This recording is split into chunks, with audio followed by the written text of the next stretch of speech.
La séance ordinaire du Conseil municipal du lundi 10 février 2020 est tenue à la salle du Conseil à 20h, à laquelle sont présents M. Éva Champigny, conseiller poste 9 1, M. Jean-François Martin, conseiller poste 9 2, M. Éric Laberté, conseiller poste 9 3, M. Philippe Portier, conseiller poste 9 5, Mme Diane Daniel, conseillère poste 9 6, formant un quorum de la clôture de la séance, sous la présidente de l'Assemblée du maire, M. Guy Donne. Point 1, ouverture de la séance.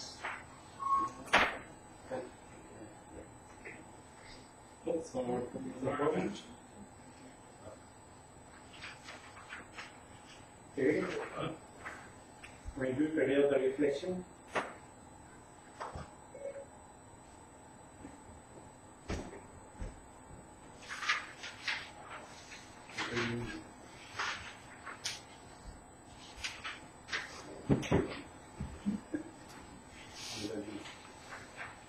Point 3, adoption d'ordre du jour.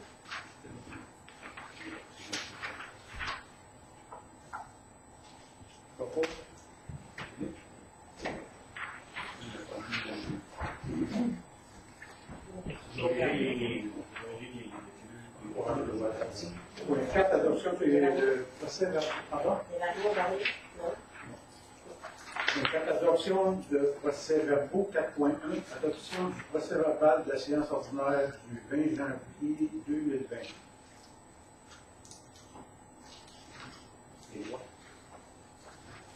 Point 5, trésorerie. 5.1, approbation de la liste des comptes du mois de janvier 2020.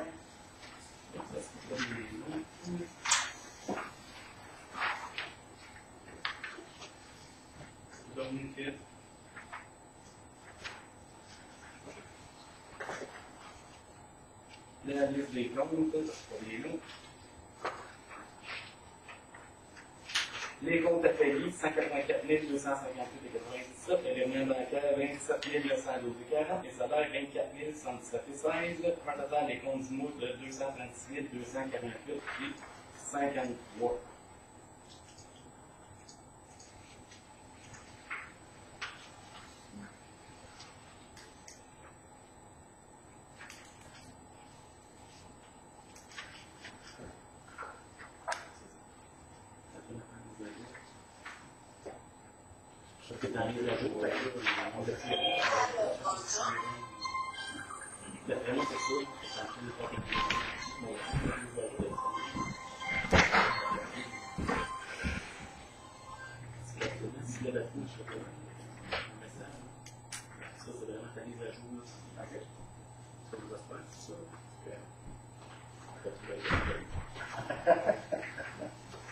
Est-ce qu'il y a des questions? Est-ce qu'il y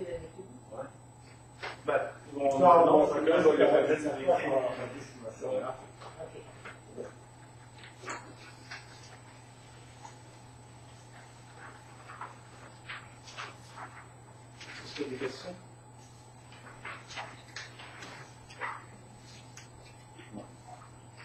Non. C'est bon? Jean-François? 5.2, dépôt du rôle général de perception de l'État. Donc, conformément aux dispositions des articles 1 et suivants du Code municipal du Québec, vous pouvez consulter le rôle général de perception pour l'année 2020 qui a été réalisé en conformité avec le règlement de taxation. L'envoi des comptes de taxes a été effectué la semaine dernière. Donc, c'est un défaut. Point 6, demande de citoyens ou organismes. 6.1, Club Lyon, Actonville, invitation à la soirée personnalité bénévole 2018. Vous avez une invitation pour le samedi 7 mars 2020 pour la soirée personnalité bénévole. Je suis d'habitude, on y va. Je ne crois pas que c'est peut-être déjà fait. C'est peut-être tiens, est-ce que quelqu'un veut y aller? Non. On en prend là.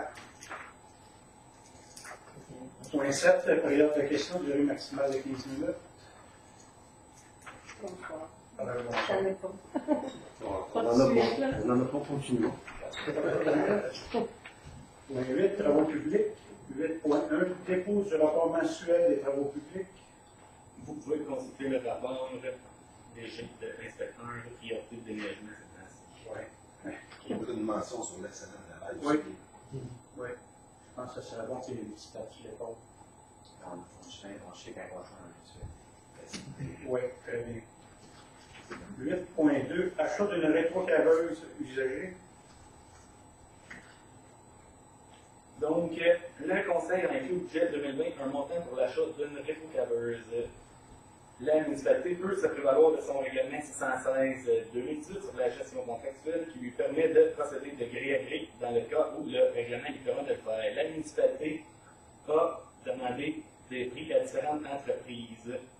Et le directeur des travaux publics ainsi qu'un membre du comité des travaux publics a soumis une recommandation au Conseil. Vous avez en votre possession le document concernant le rapport concernant l'achat d'une rétrocaveuse, les montants ici que les modèles.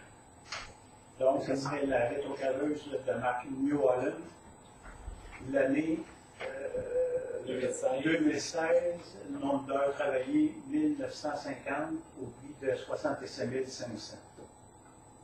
Est-ce que vous êtes d'accord avec ça? Et le montant excavation. Un proposeur. J'en pense pas. Point 9, organisme et services d'inspection en bâtiment et environnement. 9.1, dépôt du rapport mensuel du service d'inspection du dossier d'infraction est permis et mis. Vous pouvez consulter le rapport de l'inspecteur. 9.2, demande au conseil. Aucune demande. Point 10, conseil. 10.1, nomination du maire suppléant.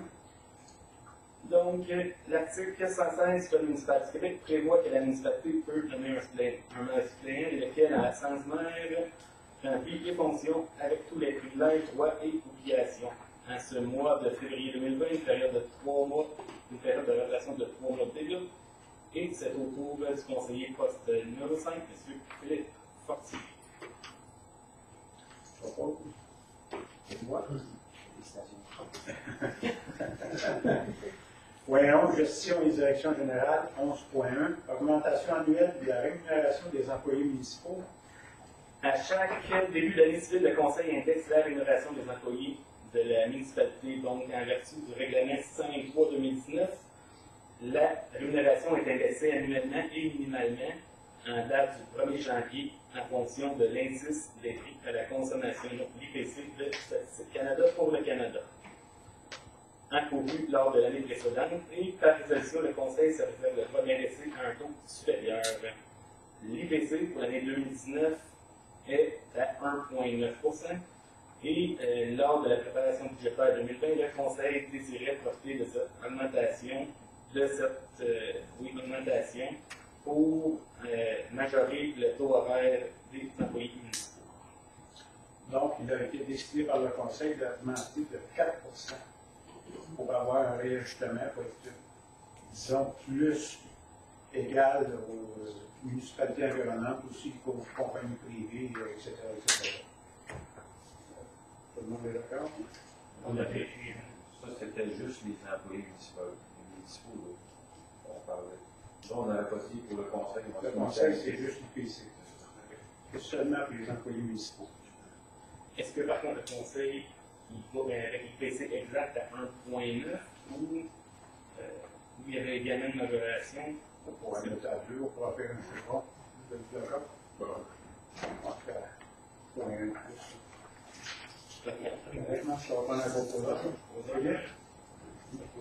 11.2, contrôle pour la rénovation de la salle communautaire, achèvement substantiel et paiement. Donc, la résolution 19, numéro 19,603, qui a adjugé le contrat de rénovation de la salle communautaire à construction JNC et Fils. Et vous avez les travaux exécutés au 10 janvier 2020. Vous avez les factures reçues en date du 17 janvier 2020, ainsi que la recommandation de la firme Fauché-Gauthier concernant le certificat CAS A01 concernant l'achèvement substantiel, ainsi que les certificats de paiement. Donc, on a le certificat de paiement CP A02 pour un montant de 83 508,41 $ et le certificat de paiement CP A03 qui concerne la libération de la retenue de 10% pour un montant avant taxe, montant avec taxe incluse de 20 415 et 41. Et dans les documents, on a également les travaux restants.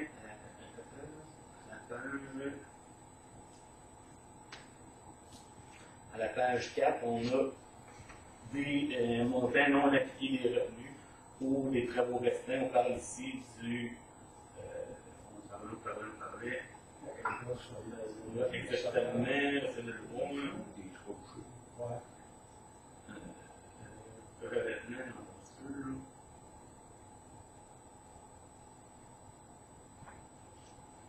porte et accessoires, juste ici. On va chercher le montant. Il est là, il est là.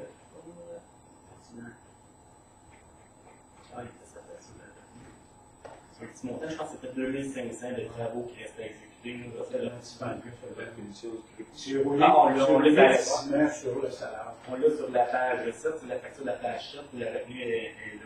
Donc, on a la page 7, la retenue de 10% qui est 20 256, et puis on soustrait retenue pour la finition du crédit 2500. Donc, il reste la finition du crédit à 2500. Facture qui va venir, je pense que c'était prévu au mois de.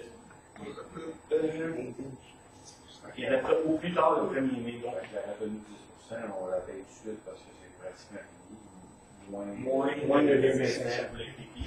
Et puis que l'architecte s'est attendu avec l'entrepreneur pour que ce soit fait au plus tard le 1er mai. Parce qu'il me semblerait que le crédit ne peut pas être. Il faut aller dans un an. Ça va prendre un proposant.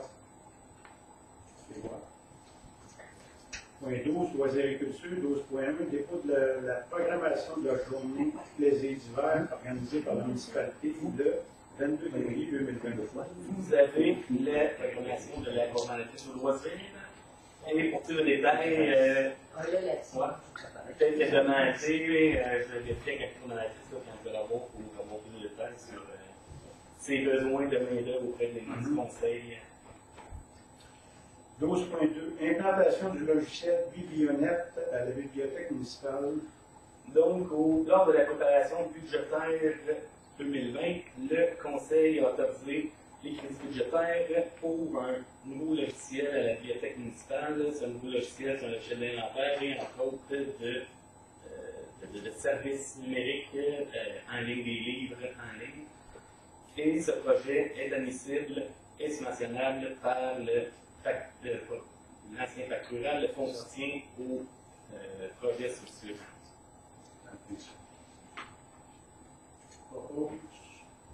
Donc, c'est le même projet qu'au budget, c'est l'ordre du budget.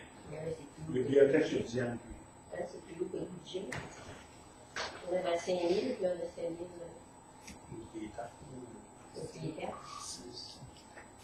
C'est la soumission du budget, c'est quoi là? C'est la même soumission à la base. Mais c'est la même soumission du budget. 13, service d'hygiène. 13.1, dépôt des rapports de l'usine de décoration de la firme Aquatec. Oui, consulter les rapports. 14, correspondance. 14.1, dépôt de documents et des correspondances du mois. Vous avez vous intéressé la Chambre de commerce de la région de son Assemblée générale annuelle le 26 février 2020. Est-ce qu'il y a des intéressés et où est-ce que la municipalité soit représentée sur le conseil d'administration? Est-ce que c'est intéressant? Il avait été l'année passée. C'est intéressant? Non, mais s'il y en a d'autres. Il y en a d'autres. Ben, j'ai essayé d'aller sur à la GA. C'est pas de CIP, pas de CIP sur. Non, je ne pas CIP. J'avais juste été voir. Point 15, régie intermunicipale de la Conne et des Mascoutins. 15.1, dépôt des rapports et procès-verbaux. Vous avez le PV du mois de décembre de la régie. Point 16, MRC d'Acton. 16.1, dépôt des rapports et procès-verbaux. Vous avez les procès-verbaux du mois de novembre et décembre. 16.2, invitation à la consultation sur le plan d'action du plan de développement de la zone agricole de PDZA. Oui, ça ne sera pas bien long. Vous avez une invitation de la MRC d'Acton.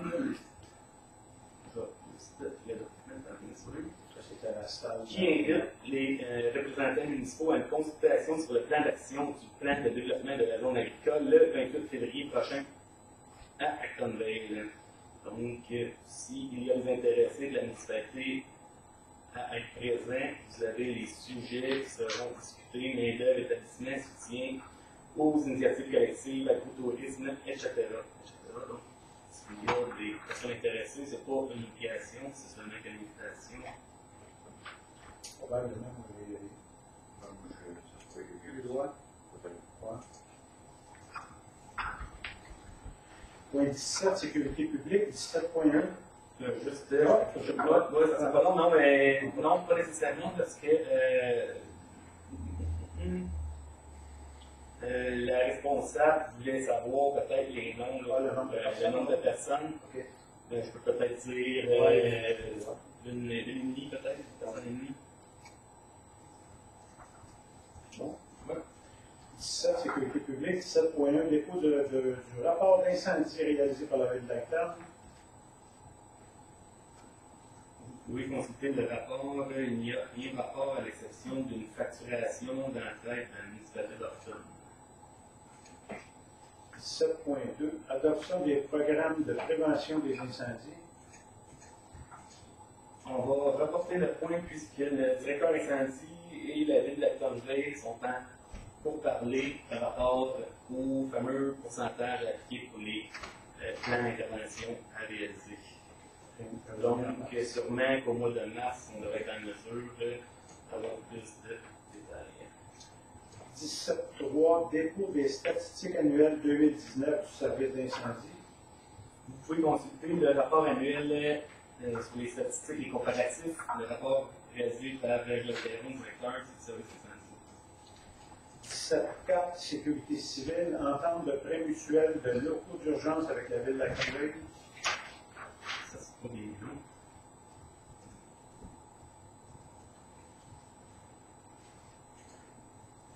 Donc, avec la ville d'Actonville, pour le plan d'urgence, le plan de sécurité civile, la municipalité de Saint-Aubert-d'Acton et la ville d'Actonville, on avait déjà signé une entente pour le prêt de locaux auparavant. Par contre, dans l'entente précédente, il y avait certains points, les avait en jaune. C'est plus des questions administratives qui n'étaient pas dans l'entente. Donc, ça serait de prendre résolution afin d'inclure ces détails-là. Qu'est-ce qui n'était pas dans la première entente? Donc, c'est le même principe, c'est pour avoir accès à cause d'urgence que la municipalité de Saint-Aubert ait accès au centre sportif, etc. Propose. 17.5, adoption du rapport annuel 2019 de la mise en œuvre du schéma de couverture de risque en sécurité incendie de la MRC d'Acton. Donc, l'article 35 de la loi sur la sécurité incendie prescrit à toute autorité locale, donc aux municipalités, chargées de l'application des mesures prévues au schéma de couverture de risque, l'obligation d'adopter par résolution un rapport d'activité et de le transmettre annuellement au ministère de la Sécurité publique. Donc, vous avez le rapport rédigé par le directeur incendie. Donc, vous avez l'objectif 1, prévention, à la première page, et puis vous avez à la deuxième page l'objectif 2, intervention. Donc, tous les points que le service incendie se doit de respecter. Vous avez également la page 3, intervention encore pour les risques les plus élevés, et ainsi de suite. Donc, différents objectifs à respecter autant par le service incendie que par la MRC d'Acton pour mettre en œuvre un service incendie adéquat et sécuritaire. Propose.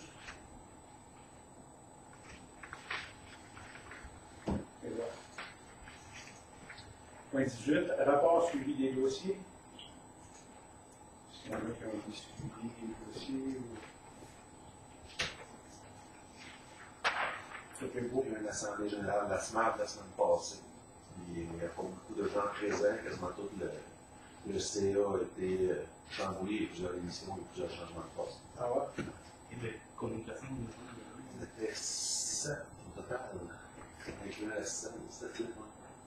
Ouais, c'était pas beaucoup, on était 3. C'était pas beaucoup, mais question beaucoup de. Ça régressait au niveau de l'arbitrage. Cette année, il va y avoir des mesures de prix pour assurer qu'il y ait plus de déplacements avec les arbitres. Donc, tu ne fasses pas juste une partie en fasse 2 à la même place. Okay. Plus d'encadrement, plus de formation, plus de surveillance. Meilleur encadrement au niveau des entraîneurs aussi, des formations. OK. C'était où? C'était centre sportif à OK. Est-ce qu'il y a autre chose? Non, c'est beau. Point 19, règlement 19.1, règlement numéro 627-2020 concernant la circulation des véhicules hors route sur certains chemins municipaux de la municipalité. Donc, la loi sur les véhicules hors route établit les règles relatives aux utilisateurs de VTT en vertu de l'article 626, paragraphe 14 du Code de la sécurité routière. Une municipalité locale peut, par règlement, permettre la circulation des VTT sur une partie de son territoire. Donc, la motion a été donnée ainsi que le projet de règlement a déjà été déposé. Donc, l'objet du règlement consiste à autoriser la circulation des véhicules hors route sur la plupart des chemins ruraux de la municipalité. Et on parlait des heures, des heures en particulier. Et les heures, c'était de 23 heures interdit entre 23 heures et 6 heures du matin. Il y avait d'autres prescriptions, d'autres détails, mais c'est les principaux points visés par le règlement. Vous l'avez déjà vu? Oui. OK, beau? Ouais, c'est bon. OK. Réponse? Ouais. OK. Point 20, Varia. Est-ce qu'on avait quelque chose de Varia? On avait mis au départ, il y a aussi les gens veulent ajouter des points. OK, beau. Point 21, deuxième période de questions. Pour la circulation des véhicules tout terrain, est-ce que c'est déjà défini quelle rang, quelle rue qui va être permise, quelle qui ne sera pas? Tu vois, les routes qui appartiennent à la municipalité, sauf la rue principale, les érables, ça se trouve appartenir au gouvernement. Parce que là, c'est sûr qu'on ne peut pas les mettre dans le nouveau règlement. Mais partout ailleurs, c'est tout inclus. Même si tu donnes Non, le périmètre urbain, non, pas. OK, c'est toutes les routes, sauf le périmètre urbain et les routes connectrices du ministère. Ça veut dire que s'il y a quelqu'un qui se promène, mettons, d'une terre de chasse à la 8e, dans le 9e, peuvent partir chasser dans une zone, puis se déplacer en VTT dans la rue, pour aller jusqu'à l'autre. Toujours en respectant les normes de sécurité routière. Quand même, c'est à 2000, 3000, 4000, plus loin. C'est autorisé. La Sûreté du Québec est tout courant de ces démarches-là. En ayant du moment qu'on signe le nouveau règlement, c'est sûr que le ministère de la Sécurité publique, le poste de police à Acton vont être mis au courant. Ils sont déjà au courant. OK. C'est bon pour le C'est bon. D'autres questions? Monsieur Leclerc, d'autres questions? Je regarde la police, ça sont tout. C'est pas un concours, là? Non, c'est de partager ça avec tout le reste de l'audience. Radio point 22, levée de l'Assemblée. Est-ce qu'on a un proposeur pour lever l'Assemblée à 20h26? C'est quasiment le concours. Il y a un record, hein?